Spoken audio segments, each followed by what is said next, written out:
welcome again. Today, in this case, I hope you are doing well. In this case, we're going to talk about we're going to continue our talks regarding examples regarding tactical periodization, and we're going to talk about fractals, okay, and what they are and how we use them in tactical periodization.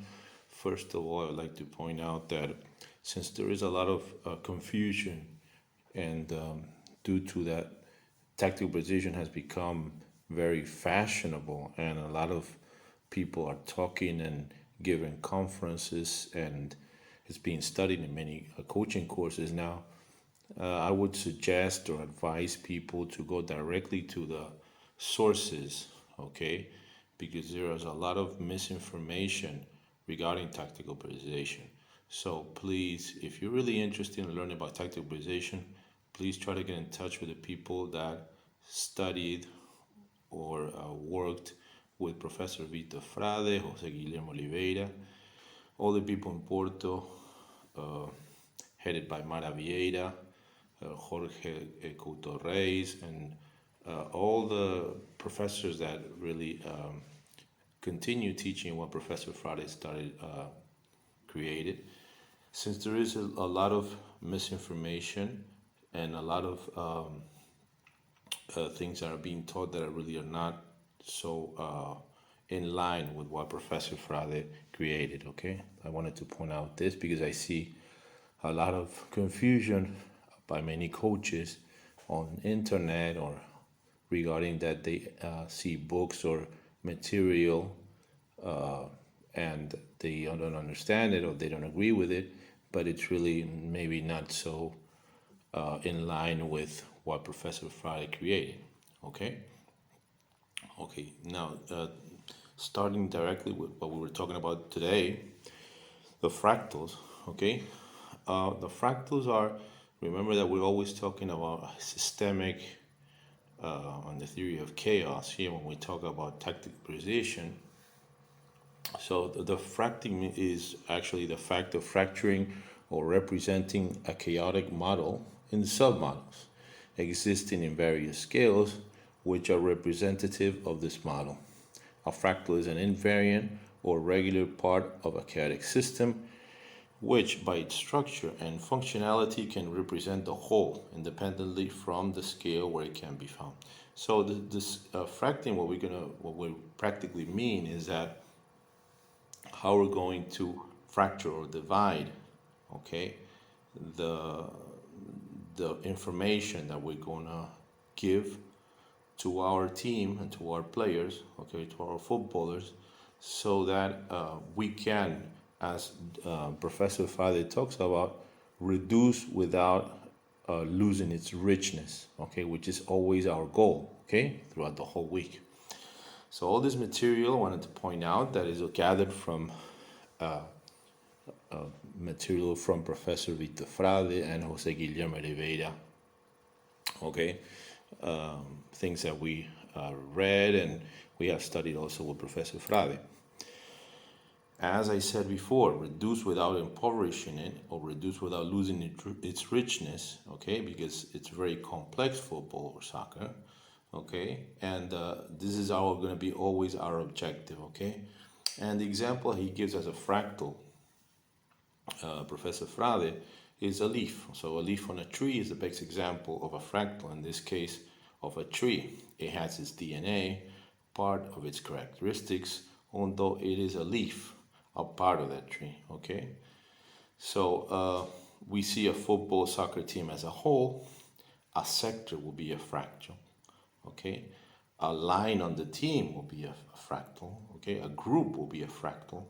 The collective, the whole team will be a fractal, and also a player will be a fractal. So these are all examples of fractals, and this is how we're going to organize the material that we're going to teach, and it's directly linked to the subdynamics of the morphocycle and the principle, methodological principle of how we're going to build a morphocycle, okay? Principle of horizontal alternancy in specificity, okay? It's kind of complicated in English. Okay, so the first scale that we're gonna have, the first scale that we're gonna have is gonna be collective. Okay, so collective is gonna be the first scale that we're gonna work on. Now, when are we gonna work with the collective scales? Normally, when we're gonna work normally in the morphocycle in the sessions where we're gonna have higher complexity. Okay, because we're gonna work with more players, we're gonna work with the whole team.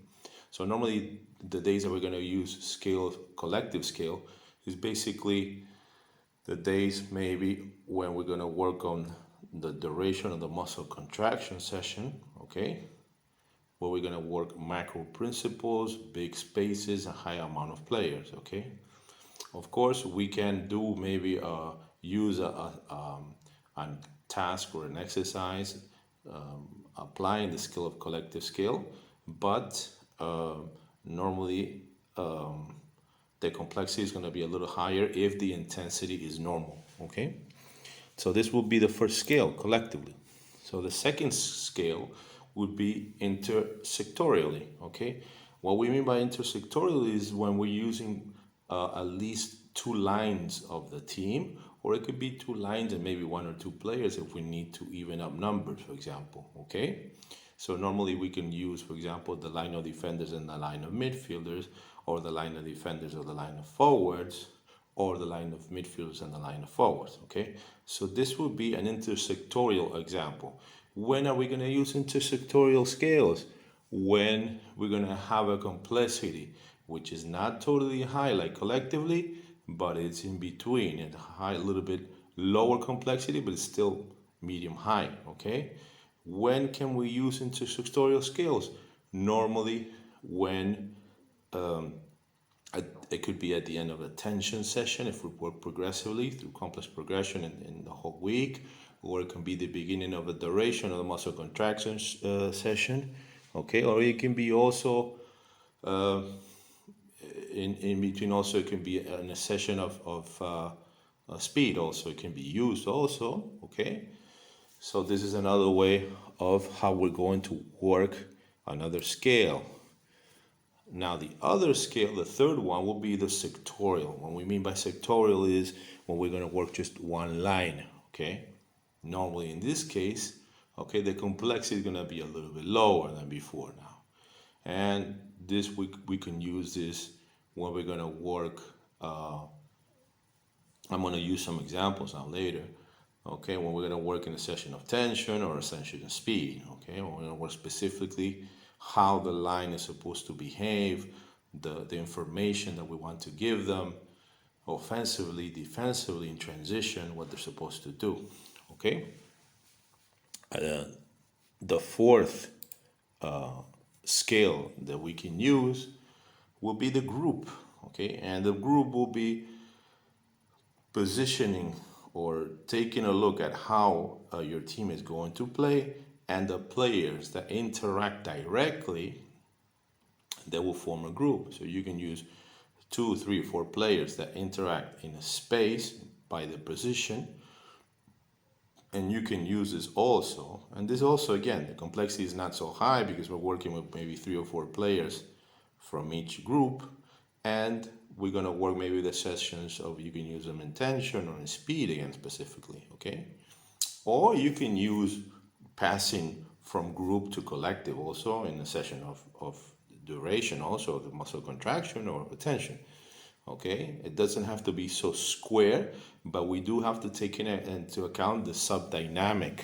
Okay, because we remember that we do not do training, physical training outside the pitch. So we're going to always take into account the morphocycle and the subdynamic. Okay, so we respect all the dimensions. Okay, the tactical dimension is going to be the most important one because it's going to guide everything. But of course, we're going to take into account the technical one and the physical one and the psychological one. Okay. And the last one, and this will break a myth because many people think that because they never see it in the books, okay, that in tactical position want to work individually, but we do. Okay, so the last one will be individually. Okay, and of course, again, here we're going to work on things regarding attacking, things regarding defending, things regarding things that you consider important, okay, according to the age, according to the level, okay? Now, fracting is one of the ways of dividing or organizing the work throughout the week. There are several, okay? This is why this is the first part of the video. So I'm going to show how we fract according to just the scales, and of course this is linked directly to the subdynamic of the week, okay? So as I show here, if we're going to just focus on the scales, normally remember that, at least this is my observation since I worked and studied in Spain for 10 seasons. The Spanish methodology, and especially the Fútbol Club Barcelona methodology, we have one aspect which is very important, which is called a socio-affective superiority. This means that when you as a player or a footballer know the characteristics of your teammates, and he knows your characteristics, your strong points, your weak points, okay, that's going to be much easier because that knowledge of your teammate, okay, is going to help you beat an opponent, okay? And remember that football is a collective sport. It's very complex, and it's a sport where many players have to think the same thing at the same time and execute in high speed. So this requires a lot of training, working in different scales, okay? And you're gonna focus a lot on socio-affective superiority, as Professor Segundo talks about, okay? Okay, so this is working with scales. Remember, it's going to be directly linked. It's going to be directly linked to how the subdynamic of the day of the week is going to be. Okay, and the complexity, the amount of players, okay, is directly linked to this. Okay, now this is one way to fract. There are at least three. Again, which I'm going to talk about. I'm going to talk about three in later videos. Okay. This is one especially where you could begin to organize the week, okay? Now, of course, you have to go, we have the methodological principle of complex progression. So we have to progress throughout the season, throughout the weeks, into more information and more sophisticated. Of course, depending on the level of your players and the age, the playing model is going to be more sophisticated, okay? So we're going to go maybe throughout the season, and we're going to start also using to fract information and spaces on the pitch, which are the other two that I want to talk about. This is the reason why when you look at a lot of material from Tactical Periodization, you're going to see that they have sub-principle of the sub-principle of the sub-principle of sub-principle, because they can fract according to the scales of a team, and also they can fract according to the information, and also they can fract according to the space on the pitch, okay? This is to clear out because a lot of people get confused when they see this, okay? So this will be a simple exercise. The red team is attacking the one goal from right to left, and the green is attacking the opposite from left to right, the two goals. So the main objective here is the red team just going from the second phase of the build-up to the third phase, to the construction, to the creation phase, and to the finishing phase, okay? And the green team trying to exploit here. In this case, I also added information, okay, principles. So here they're trying to take advantage of the second and the fourth lane. So this is an exercise which has a little bit more complexity. Normally, in my case, the way I do it, I normally start with more, of course, depending on the level of the players also. If they're professional, maybe you don't have to, but if you're talking about youth players, academy and stuff, you may need to start in the beginning, teaching skills first only, and then once they're able to recognize their teammates and all this that I talked about before, you can move on into more information, okay? Giving information or changing from the phases of the game or focusing more on the space on the pitch, etc., okay? So this is a collective example, the first one. Now I want to show an intersectoral example where we're going to have an exercise where we're going to work two lines, okay? So here the green team is simulating a 4-3-3 or 1-4-3-3 without the goalkeeper and of course, and without the three forwards, and the red team is trying to simulate a 1-4-2-3-1. Okay, and we're missing, of course, at the back four we have only one central defender. We're missing the goalkeeper. Okay, and we're working very simple without any information in this case, just scales. Okay, very simple. 3 goals. Okay. Not so much information. You can put 2 goals. You can do it as simple as you want, maybe in the beginning, and then you're going to progress as your playing model gets more sophisticated. You're going to move on into more things that are more complex, more sophisticated. Okay, this was an intersectoral example. Then we have a sectoral example, which is by lines, and here the first one on the left is just a 4-before. The back four, which is a red team, are defending the big goal on the left. The blue teams are attacking. Okay, and we're going to have one green player who is a joker who plays for both teams. When the blue team has the ball, he's playing like an offensive midfielder. When the red team gets the ball, he's going to play as a defensive midfielder. Okay, and they have to get the ball out of the defensive zone without losing it. Okay, and then we start again. And in the middle, we have 3 versus 3. The team that's defending always can defend one player on each lane, and the 3 blue midfielders, the structure is 1+2 and 2+1, can move freely, and they have to try to take advantage of free space behind the central midfielders, or especially to recognize space, to take advantage, etc., etc. Always we have to tell them, which is a holding midfielder, or if there are 2, which are not, which one we expect more mobility, etc., etc. All this information you're going to give them. Remember that when we work in sectorially or group, it's a little bit less complex because we have less players. So there, maybe you can start giving a little information also. Then we're going to give an example of a group task or exercise. If you look at the red team, they would be defending the goal on the left.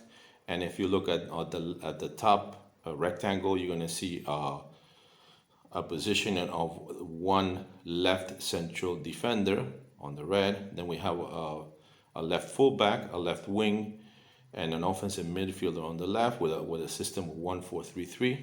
And then the 2 players that are green, one will be the holding midfielder and one will be the center forward. So the same thing with the other team on the blue, but on the right, the opposite side. And the same thing on the rectangle on the back. Okay, so what I did is just simulated the structure. Of course, the space, you can make it a little bit smaller, you can make it a little bit bigger or at the same size. Okay, what we want specifically is what these players are gonna be doing in the real match. Okay, and basically, as I said before, working by skills, what we're focusing basically is for them to know each other, the positioning, know the position, okay, know what they're expected to do, how to move, etc., etc. Okay, these are excellent tasks, whether played for overloads, for when they have to overload, in what space, the moment, etc., etc. Okay, so you have to focus on all this information. As I said before in the beginning, maybe you're going to focus more on just the scales, and then as you see that they're able to do it correctly, then you start giving more information progressively. Okay, and always guided discovery. Remember that soccer, football is not PlayStation. Okay, so we don't want the players to be looking at the sidelines and not knowing what to do. We train this way because we want them to start learning in the training, in the sessions. Okay, and the idea is for you have an intelligent player, a modern player that knows with very high dynamic and knows and understands the real game. Okay, and the last example, again, 1v1s, the one on the top and the one on the bottom, 1v1, taking advantage of the second and the fourth lane, okay, and the one in the middle, 1v1, taking advantage of the central lanes. Okay, so you always have to think specifically what your team is going to do, what you want them to do, and you have to create tasks or exercises where they're gonna do this. As I said before, always, okay? Guided discovery. I see this a lot in many videos, especially in British videos, where the coaches, they tell them what they're expected to do or what they have to do, okay? Remember, always, okay? Ask them if they're doing something wrong, okay? Try to figure out what you're doing wrong, why this is not working out, or what they're doing right, okay? And always try for them to get the answer, not tell them the answer. Because if you tell them the answer, remember that the player in the matches, you're not going to be moving him or her with a joystick, okay? So they have to learn by themselves in training. And this is how you're going to create intelligent players that are going to reach professional level if you're working in academies. If you're working professional, semi-professional, you're going to start seeing very quickly improvement of their game intelligence, okay? Okay, so these were examples of how we fractal or how we fract in tactical periodization.